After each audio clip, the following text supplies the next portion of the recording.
وضو کے درمیان ایک مسنون دعا بھی ہے جو کہ ہے اللہم اغفر لی ذنبی، یا اللہ میرے گناہوں کو معاف فرما دیجئے، ووسع لی فی داری، اور میرے جو گھر ہے اس کو کشادہ کر دیجئے، اس میں وسعت پیدا کر دیجئے، وبارک لی فی رزقی، اور میرے رزق میں برکت عطا فرما دیجئے۔ بڑی خوبصورت دعا ہے اگر غور کیا جائے۔ سب سے پہلے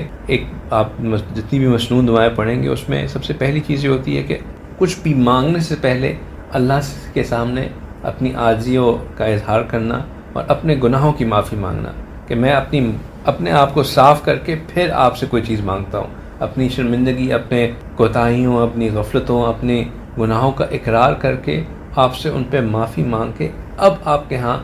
جو ہے اپنے کسی کام کے لیے درخواست کرتا ہوں۔ یہ ایک پرنسپل بھی ہے زندگی کا، اگر ہم انہی مسنون دعاؤں سے سیکھ لیں، وہ یہ ہے کہ کسی کے اوپر صرف جا کے اس سے مانگتے رہنا کہ اس نے جیسے ہمارا کوئی حق ادا کرنا ہے، یا اس کا ہمارے اوپر کوئی جدی پشتی اس کے اوپر وہ لازم ہے کہ اس نے میری خدمت کرتے رہنا چاہیے۔ اصول مانگنے کا یہ ہونا چاہیے کہ اگر ہم چاہتے ہیں کہ ہمارے لیے کوئی کچھ کرے، تو اگر ہم نے اس کو کہیں دکھ پہنچایا ہے، کسی کو اس کو کوئی چوٹ پہنچائی ہے، اس کے کوئی خلاف کام کیا ہے، اس کو کسی بھی طریقے سے ہمارے سے کوئی نسہام پہنچا ہے، تو پہلے ہم اس کو اپولوجائز کر لیں تاکہ اس کا دل ہم سے صاف ہو جائے، اب وہ خوشی خوشی وہ کام ہمارے لیے کرے۔ کسی سے کوئی کام کروانے کی ایک بہت خوبصورت یہ ایک سنت ہے۔ تو اس دعا میں بھی یہی ہے اللہم اغفر لی ذنبی، یا اللہ میرے گناہوں کو معاف فرما دیجیے، پھر میرے گھر میں وسعت پیدا کر دیجیے۔ گھر میں وسعت پیدا کرنے سے مطلب یہ کہ یہ نہیں کہ میں ابھی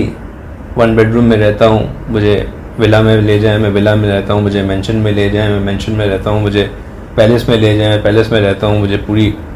جو ہے وہ ٹاؤن ہی مجھے دے دیں۔ وسعت پیدا ہونے کی کہ جتنی جگہ میرے لیے ہے اس کو میرے لیے کشادہ کر دیجیے۔ میرے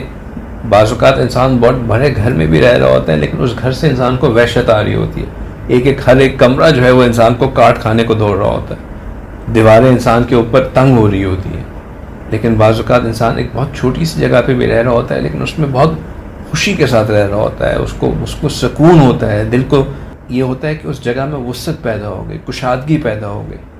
اللہ سبحانہ تعالیٰ سے جگہ میں کشادگی پیدا کرنا، یعنی کہ اس جگہ کے اندر جتنی بھی حالات ہیں انہی حالات میں انسان کا راضی ہو جانا، انہی حالات میں انسان کو دل کو سکون مل جانا۔ جگہ کے بڑا ہونا کرائٹیریا نہیں ہے، دل کا سکون حاصل ہو جانا یہ الٹیمیٹ اچیومنٹ ہے۔ تو ووسع لی فی داری، یا اللہ میری دار کو، میرے گھر کو میرے لیے وسیع کر دیجئے، اس کو میرے لیے کشادہ کر دیجئے۔ وہ بارک لی فی رزقی، اور میرے رزق میں برکت عطا فرما دیجئے۔ اگین برکت کا مطلب، برکت کا جو یہ کانسیپٹ ہے، یہ بہت ہی، برکت کی سمپل ڈیفینیشن یہ ہوتی ہے کہ جو کچھ ہے وہ انسان کی ضرورت کے لیے پورا ہو جائے، انسان کی ضروریات جو انسان کے پاس ہے اسی سے پوری ہو جائے، یہ چیز میں برکت ہوتی ہے۔ برکت، اگر انسان کے رزق میں برکت آ جائے تو جتنا انسان کماتا ہے، جتنا انسان ہوتا ہے، وہ انسان کے لیے اتنا ہو جاتا ہے کہ انسان اسی میں سے جو ہے وہ دوسروں کو دیتے ہوئے، دوسروں پہ خرچ کرتے ہوئے، دوسروں کے اوپر اس کو